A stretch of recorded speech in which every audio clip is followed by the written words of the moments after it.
Proclamação do Evangelho de Jesus Cristo, segundo Lucas. Glória a vós, Senhor. Aconteceu que, caminhando para Jerusalém, Jesus passava entre a Samaria e a Galileia. Quando estava para entrar num povoado, 10 leprosos vieram ao seu encontro. Pararam à distância e gritaram: Jesus, mestre, tem compaixão de nós. Ao vê-los, Jesus disse: Ide apresentar-vos aos sacerdotes. Enquanto caminhavam, aconteceu que ficaram curados. Um deles, ao perceber que estava curado, voltou glorificando a Deus em alta voz. Atirou-se aos pés de Jesus, com o rosto por terra, e lhe agradeceu. E este era um samaritano. Então Jesus lhe perguntou: Não foram 10 os curados? E os outros 9, onde estão? Não houve quem voltasse para dar glória a Deus, a não ser este estrangeiro? E disse-lhe: Levanta-te e vai, a tua fé te salvou. Palavra da salvação. Glória a vós, Senhor. Meus queridos irmãos e irmãs, bom, antes é bom sempre a gente dizer um pouco como é que estão os movimentos aqui da nossa catequese, não é? Vocês viram que Nossa Senhora Aparecida está com o manto alongado, né? E até o final do mês, muitas estrelinhas vão aparecendo aqui no manto, e são justamente o nome dos nossos catequizandos, não é? Então, aqueles que fazem a catequese já receberam aí o arquivo para conhecerem a história, recortarem a sua estrelinha, irem colocando no manto da querida Mãe de Deus e Nossa Senhora Aparecida. E vamos entender um pouco onde nós estamos hoje na liturgia da palavra. Hoje nós lemos uma passagem de um profeta, o profeta Eliseu. Mas o profeta Eliseu não é um profeta escritor, não é? A vida de Eliseu, o ciclo de Eliseu está contado no livro dos reis, no caso, o segundo livro dos reis. Então está aqui entre os livros históricos da palavra de Deus, o segundo livro dos reis. Lemos hoje um dos salmos, como resposta à primeira leitura, e na segunda leitura continuamos com a segunda carta, né, de São Paulo a Timóteo, aqui no Novo Testamento, e o Evangelho, até o final do ciclo litúrgico, que termina agora em novembro, nós estamos lendo o Evangelho de São Lucas, né? O Evangelho do estrangeiro. Interessante que hoje aparece a palavra estrangeiro no Evangelho, o samaritano, que é o único que voltou para dar graças a Deus. Muito bem. E qual é o tema da liturgia da palavra de hoje? O tema da liturgia é o modo como Deus quer nos dar a sua graça. E o modo como nós a recebemos. Isso é importante, hein? Entender como Deus se comunica conosco é muito importante. Por quê? Porque Ele é Deus e poderia fazer do jeito que Ele quisesse, não é assim? Nós poderíamos imaginar 1000 maneiras pelas quais a graça de Deus chegaria até nós. 1000 maneiras. No entanto, Deus escolheu uma em particular. E qual é esse canal da comunicação de Deus conosco? É o canal da mediação. Deus poderia diretamente fazer os milagres sem nenhum tipo de intermediário. Porém, Deus escolheu intermediários. Nas leituras de hoje, o Rio Jordão, o profeta Eliseu, o cárcere de São Paulo, os sacerdotes no Evangelho, são mediações, não é? E qual é uma outra característica dessas mediações de Deus? É que Deus escolhe mediações humildes, insuficientes. Por quê? Uma boa pergunta, né? Por que Deus escolhe mediações tão humildes e insuficientes, no caso dos sacerdotes, homens pecadores? Por quê? Para que nós aprendamos a nos relacionar com Ele com humildade e gratidão. Isso é muito interessante, não é? Humildade e gratidão são as respostas de um coração que acredita em Deus. Vamos então agora entender isso nas leituras. Nessa passagem do sírio Naamã. Naamã era um general do exército sírio, um homem de grande patente, de grande importância no seu reino, não é? Porém, este general foi acometido da lepra. E vocês sabem que a lepra na época de Jesus era uma declaração de morte, né? Não tinha o que fazer com a lepra. A lepra era uma doença terrível, não somente porque era fatal, mas porque ela era aparente. A lepra se manifesta na pele, no rosto. Aqueles que eram leprosos não podiam entrar nas cidades, tinham que ficar fora, porque a lepra também é muito contagiosa. Que terrível era a lepra. E a única alternativa para aquele que tinha essa enfermidade era recorrer a Deus. E foi isso que o general fez, cheio da sua importância, acompanhado da sua comitiva, ele foi até o profeta Eliseu. E ali aconteceu algo que o desconcertou totalmente. O profeta nem saiu da tenda, não se dignou sair da tenda para ver o Naamã, não é? Mandou o seu servo, e o servo do profeta ainda disse para ele algo assim: faz o seguinte, o senhor desce ali no Rio Jordão, toma 7 banhos no Rio Jordão, e quando o senhor tiver feito isso, o senhor vai ficar curado. O general montou-se em cólera. Como é possível? Eu que sou tão importante, eu que estou aqui com a minha comitiva, eu que sou capaz de arrasar Israel, como é isso que o profeta nem sai para falar comigo? E ainda manda eu me banhar 7 vezes no Jordão, esse riozinho Michuruca, os rios da minha terra são melhores que o Jordão? E ele já ia embora chateado. E aí o que acontece? Uma serva chega para o general e diz para ele: meu senhor, se o profeta tivesse te pedido algo difícil, o senhor teria feito? Quanto mais agora que te pede algo fácil. Vai para o Rio Jordão. E aí começa a primeira leitura de hoje, não é?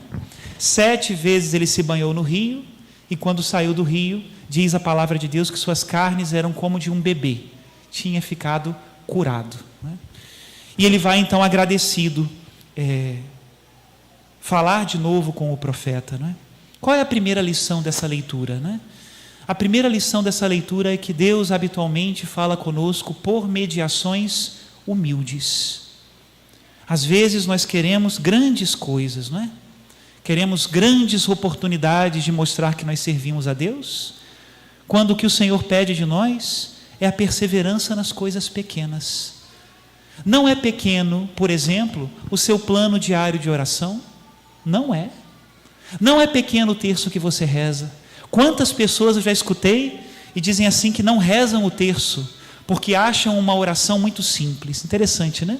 Do alto da sua inteligência teológica, o terço é humilde demais, e por isso não reza. Quantas pessoas têm essa dificuldade também de se confessar? Eu me confessar como pecador? Eu confesso direto para Deus? Poderia ser, só que Deus escolheu outro caminho e nos coloca diante de pecadores para contarmos os nossos pecados. O padre também se confessa, graças a Deus, toda semana estou lá de joelhos, preciso. O mesmo a missa, né? Qualquer coisa que acontece na nossa vida é motivo suficiente para não ir à missa, não é assim? A temperatura, o tempo, uma visita, um dia que você acorda de mau humor, não vou à missa. Um padre que celebra, uma comunidade que te acolhe, não vou à missa. Parece algo simples, não é? Mas é a mediação que Deus encontrou para a atualização do único sacrifício capaz de limpar o nosso pecado, que é o sacrifício de Jesus na cruz. Aprendamos a reconhecer a linguagem de Deus nas coisas pequenas. E agora vem a gratidão de Naamã, que deve ser modelo da nossa gratidão.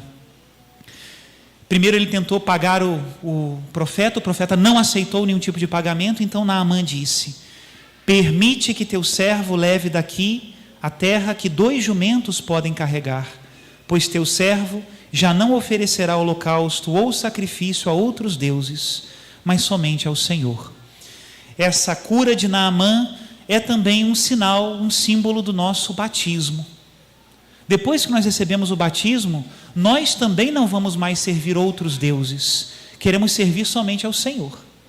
E o que significa isso? que o batismo não é o final de um caminho, é o início de uma caminhada. Certidão de batismo não é diploma que eu penduro na parede, de jeito nenhum. É o início de um caminho. Às vezes as pessoas vêm dizer para mim: padre, eu não entendo por que meu filho, minha filha faz isso ou aquilo. Ele fez a primeira comunhão, ele fez a crisma, padre. Eu falo: pois é, mas parou aí. Esse é o problema. A catequese de primeira comunhão, a catequese de crisma é uma iniciação, não é um curso completo. Para ser cristão é assunto da vida inteira. Se o seu filho, se a sua filha, se você mesmo fez a primeira comunhão, é para que você volte todos os domingos para comungar, senão não tem sentido. Se você fez a primeira comunhão, é para você continuar o caminho, senão você vai esquecer tudo, senão não valeu de nada. Estar no caminho é a garantia de sermos curados, né? Nós já vamos chegar no Evangelho que vai falar sobre isso.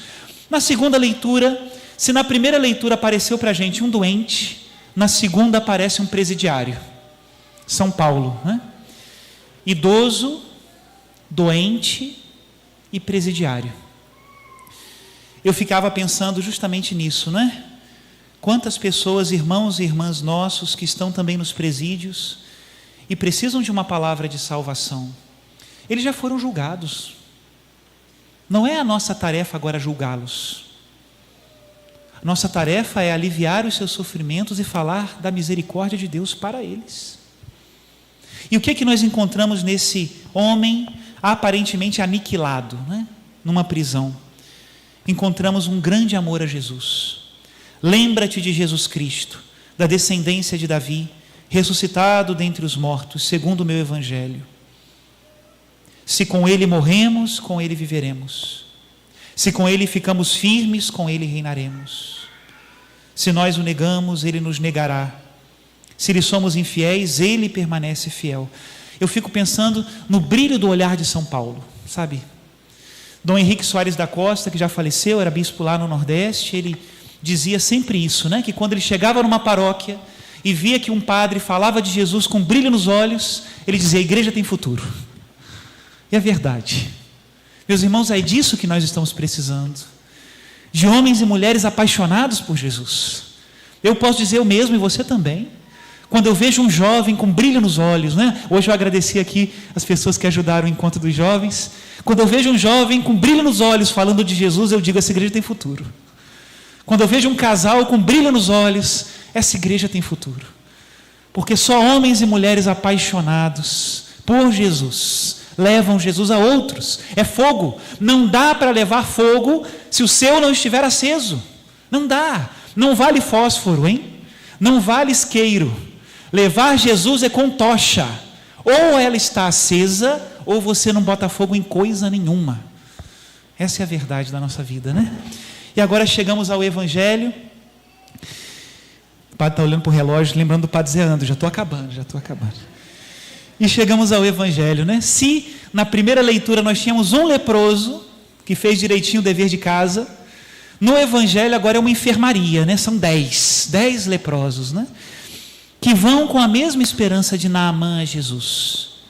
Meus irmãos, o leproso só tem a Deus. E eles vão a Jesus.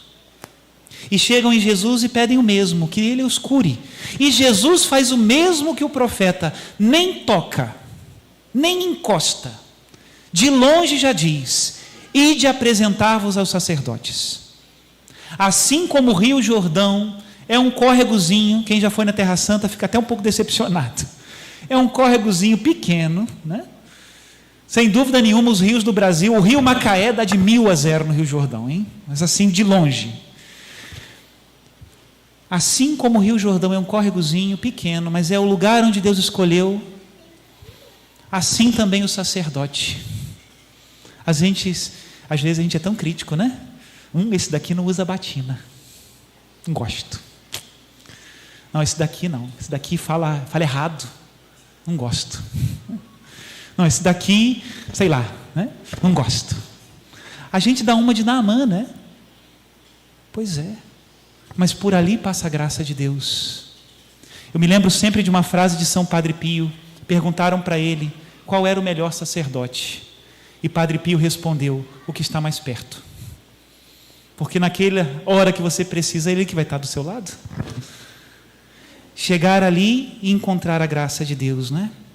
Ide apresentar-vos aos sacerdotes, um homem pecador, mas por onde Deus quer que a graça passe, né?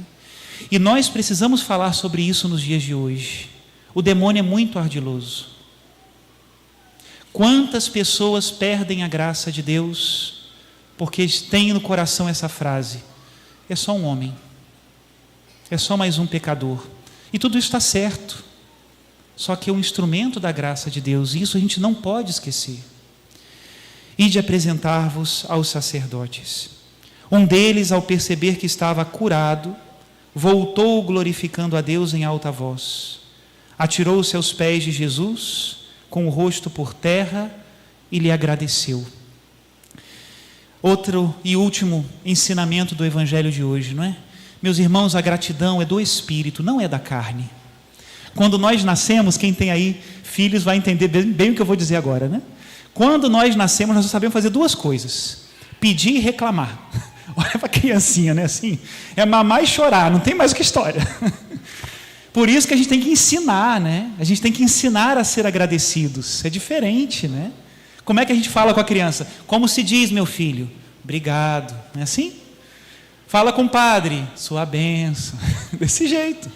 Isso não é da carne, isso é do Espírito. E olha que às vezes nós adultos também só sabemos pedir e agradecer, né? Aliás, só sabemos pedir e reclamar. Precisamos aprender a ser humildes e agradecer. E a gratidão é só dos pequenos, né? O orgulhoso não gosta de ter nada de graça. Gosta de dizer que não depende de ninguém e que não tem nada a agradecer a ninguém. Assim é orgulhoso, né? Nós precisamos ser diferentes. Aquele que recebe, celebramos essa semana agora São Francisco de Assis e São Benedito, 2 padroeiros das nossas comunidades, né? A humildade desses homens que só souberam receber e eram profundamente agradecidos, tem que ser um exemplo para nós. Hoje, dia de Nossa Senhora de Nazaré, aprendamos com Nossa Senhora: minha alma engrandece o Senhor, porque Ele olhou para a minha humildade. Louvado seja nosso Senhor Jesus Cristo. Para sempre seja louvado.